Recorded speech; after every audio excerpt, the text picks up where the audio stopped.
Linux es un sistema ideal en muchos aspectos, que bueno, en sí no es un sistema operativo, es un nombre que se aplica a los cientos de distribuciones que comparten el mismo kernel. Me lo decís mucho por los comentarios, pero lo hago por acortar un poco. Sabéis que en mi canal siempre he dicho todas las cosas buenas que tiene y por qué deberíais utilizarlo, pero en verdad no es perfecto y tampoco es para todo el mundo. De hecho, si esto fuese así, sería bastante más usado de lo que es, y es que tiene ciertos problemas. Aunque bueno, en este vídeo no vamos a hablar de por qué Linux no es popular, porque en gran parte eso se debe a otras cosas y a ciertos factores que van más allá de que el sistema sea mejor o peor. Como por ejemplo que si tú te compras un ordenador, este va a venir sí o sí con Windows o con Mac si es de Apple, sin contar algunas excepciones que pueden venir con Linux. Sin duda, este es el factor que más daño le hace. Pero más allá de esto, Linux tiene ciertos problemas que alejan a los usuarios de usarlo. Y es que hoy hablaré de un tema un poco controvertido y explicaré algunos de los motivos que me hicieron dejar Linux después de usarlo durante bastantes meses. Pero para eso primero tenemos que ver algunas de las cosas que más me frustran de Linux. La falta de software. Esto es un problema bastante grande, por lo menos para mí. He comentado ya en varias ocasiones que la suite de Adobe no está disponible para Linux, y es que yo necesito esos programas para hacer mis vídeos. Este es un tema delicado para muchas personas, ya que los puristas y amantes de Linux te dirán que hay muy buenas alternativas a los programas de Windows, por ejemplo, GIMP para sustituir a Photoshop o LibreOffice para sustituir a Microsoft Office.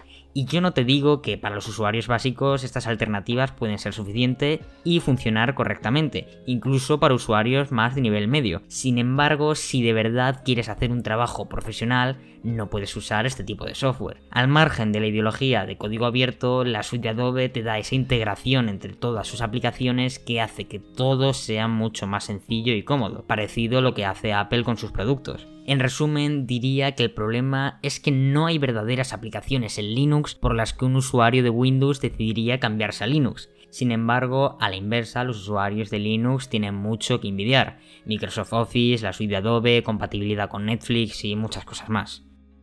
Incompatibilidad. Esto abarca bastantes cosas. Vamos a empezar con Nvidia. Es bien sabido que Nvidia y Linux no se llevan demasiado bien. A lot of chips into the Android market, and Nvidia has been the single worst company we've ever dealt with. So Nvidia.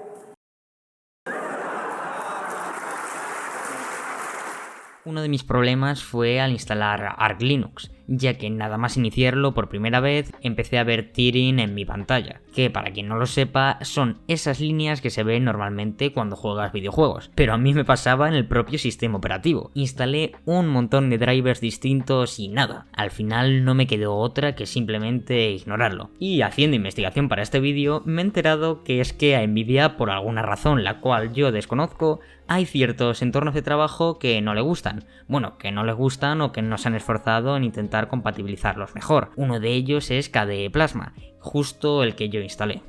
Por no hablar, claro, de los drivers. Antes de instalar cualquier cosa en tu ordenador, debes asegurarte de que los controladores están disponibles para Linux. Y es que los fabricantes suelen escribir controladores para Windows, pero no todas las marcas escriben controladores para Linux. En mi caso, cuando intenté imprimir, en este caso en Debian, no pude, y es que parece ser que Linux no se lleva mal únicamente con Nvidia, también se lleva mal con las impresoras. En lo que respecta a las impresoras, algunos fabricantes ofrecen mejor soporte para Linux que otros, pero en este caso no tuve suerte. Y estoy hablando de algo tan básico como una impresora, ya ni hablar de software, de un ratón o de un teclado de una marca como por ejemplo puede ser Logitech, que está súper estandarizada, el cual, por si lo dudabais, no. El software de Logitech para Linux no existe. Quiero romper una lanza en favor de Linux diciendo que ellos no tienen ninguna culpa de esto, obviamente. De hecho, la comunidad intenta evitar esto sacando drivers no oficiales al igual que con los programas. Pero aquí son las empresas las que deberían involucrarse más y es algo que no creo que vaya a pasar pronto.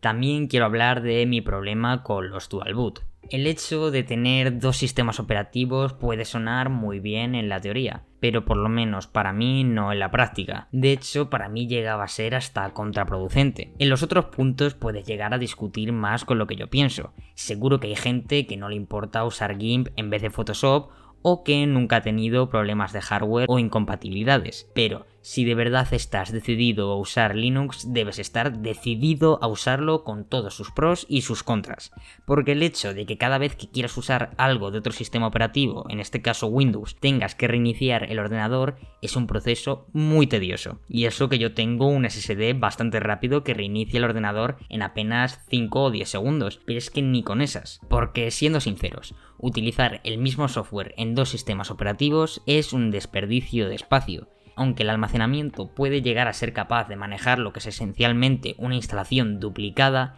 en la práctica realmente no tiene ningún sentido instalar dos programas en dos sistemas operativos distintos, y es que, dejando de lado el software de sincronización en la nube, no hay una necesidad real de ejecutar el mismo software en dos sistemas operativos en el mismo ordenador, así que tendrás que elegir. Esto se solucionaría con dos ordenadores, uno con Linux y otro con Windows, pero obviamente esto no es accesible para todo el mundo. El caso es que, en mi opinión, tener dos sistemas operativos en el mismo ordenador te hace perder muchísimo tiempo. He de decir que yo prefiero Linux a Windows en muchos aspectos, pero sí que es verdad que hay ciertos programas y ciertas cosas que me hacen depender muchísimo de Windows y que dudo que pueda cambiarlo a menos que consiga otro ordenador, que por si lo dudabais solo tengo uno y lo utilizo para absolutamente todo. Como digo, esto es solo mi opinión y al final son las cosas que he ido descubriendo con el tiempo y que me han hecho decantarme por usar solamente Windows en mi día a día, pero podéis dejarme por los comentarios qué pensáis vosotros. Dicho esto, eso es todo. Adiós.